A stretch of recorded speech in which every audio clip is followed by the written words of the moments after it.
Hey everyone, today's video is a follow-on from one we did the other day where we gave 10 top tips for people looking to buy an espresso machine, what they should look out for. Well, this one is 12 tips for Nespresso machine owners, things they should know to get the best experience from the machine. So we've got 12 tips to go at, so let's crack on. The first one is about descaling your machine. Nespresso recommend that you descale your machine roughly once every 3 months, depending on how hard your water is in the area where you live. But they say it should be done every 3 months, but at least once a year. Now you can buy the descaling solution from Nespresso. It comes in packs of 2, costs about £7, £3.50 each time you do it. So that's how much it's going to cost you, and try to do it at least once a year. Tip number 2 is about resetting the cup size for your Nespresso machine. So on my Settee's machine here, I have 2 cup sizes. On the right hand side, I've got a lungo button, and on the left hand side I've got an espresso button. However, you'll have noticed on a lot of the Nespresso espresso capsules, they have a ristretto option, which is 25ml. So quickly, how do you get to 25ml if that's the only options you've got? We have to reset the cup size. We do this in another video, and I'll link to that above now to explain it more. But simply, you just hold the espresso button to the desired amount that you want. But I'll let you measure it out for yourself when you do it yourself. But just to demonstrate, just hold it down. I'll do it for a couple of seconds. Press stop. And then the next time you press it, it'll just do it to that amount again, rather than doing the full espresso amount. So as you can see, that's stopped short of an espresso. And then to reset it, all you do is hold the 2 buttons to turn it off.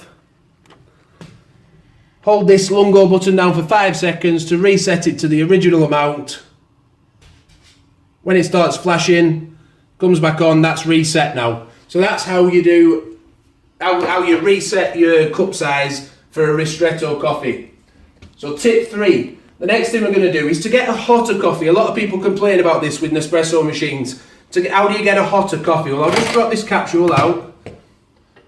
And what I would do, it also cleans out your machine a bit beforehand as well. I like to run a blast espresso amount through of hot water. And it also clears a bit of the gunk out from the last capsule. As you can see, it's a bit dirty and horrible.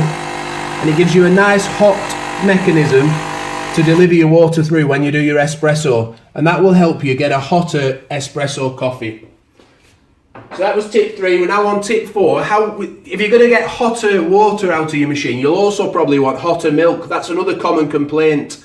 People say that the frother doesn't get the milk as hot as they like.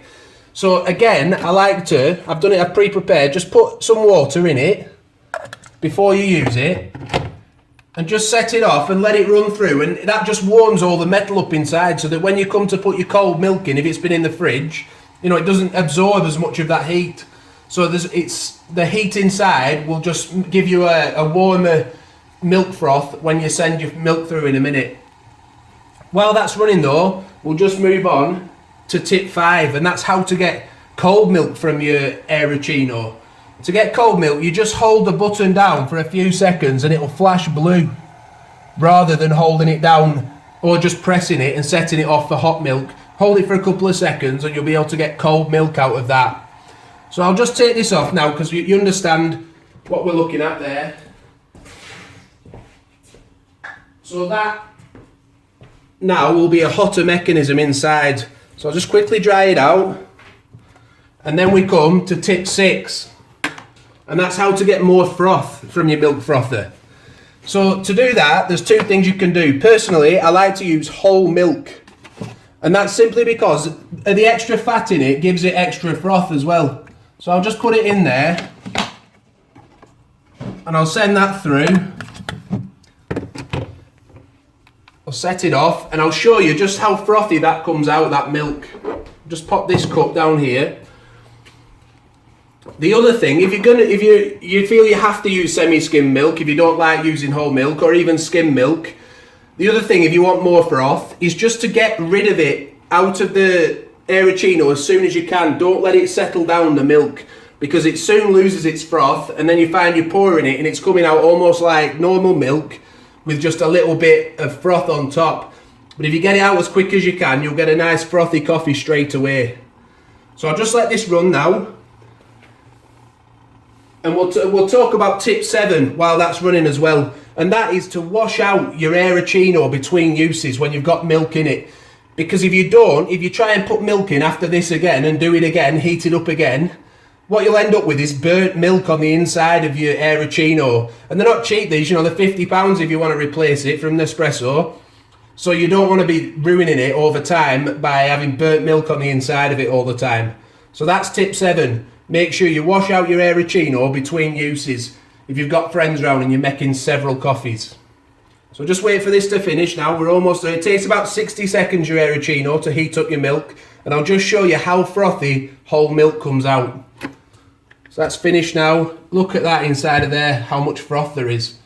I'll just pour it out and you can see that's how you get more froth from your aeroccino. If you want to use alternative milks, we also reviewed recently the Oatly barista oat milk, specifically made for using with an aeroccino.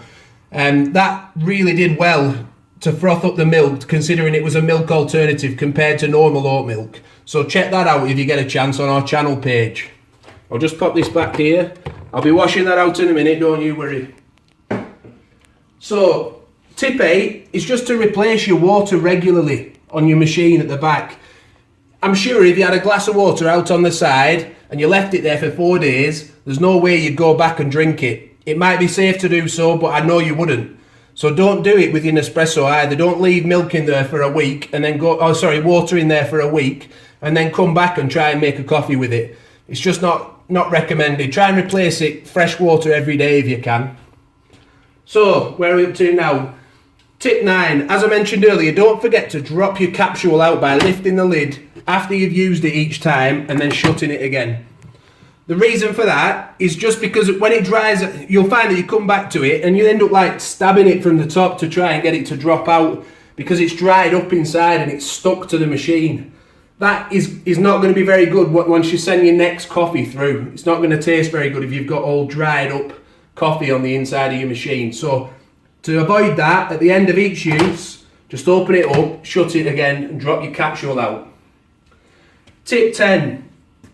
If you're using your machine a lot and you're buying a lot of capsules from Nespresso, check out the subscription service.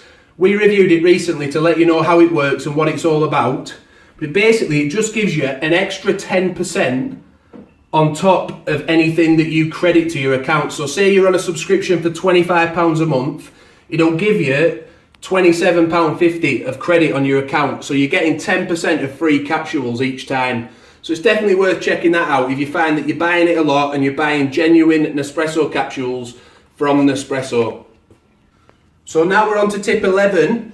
And that is, if you feel you're spending too much money, you can't afford the subscription, you don't want to be paying that amount every month, then don't be afraid to try compatible capsules to try and save a bit of money or for a different coffee experience, maybe to get a different taste. I've got one here, for example. I bought some Starbucks ones recently. They were alright. They weren't much cheaper, to be honest, but they tasted good. But there are cheaper alternatives out there. In the UK, I've seen capsules as low as 17 pence. When you buy them online, or you can get them in discount supermarkets as well. So if you want to try that, that's another tip. Compatible capsules. The final tip, we're nearly there. Tip 12, recycle your capsules. When you first buy a machine, you might not realise you can do this. You can get a bag from Nespresso for free. You put all your capsules in it. They're aluminium, your capsules, so they're 100% recyclable. You just send them back to Nespresso. They'll either pick them up or you can drop them off at a drop-off point like a Collect Plus point or at a boutique, and they'll recycle them for you. So that's tip 12, a final tip. Recycle your capsules, do the planet a favour, do everyone a favour. So I hope you've enjoyed that. I hope you've got some good tips there for you to get a better experience from your Nespresso machine. If you found the video useful or you picked up a few tips, then give it a like. Also check out our playlist, our Nespresso playlist. We've got loads more videos on there and we talk more in depth about some of the things we've mentioned in this video and in other videos that we've done. And also don't forget to subscribe to pick up any future tips off us. That's secret tip 13 there. Subscribe to this channel and you'll learn a bit more about Nespresso. Thanks for watching and we'll see you soon.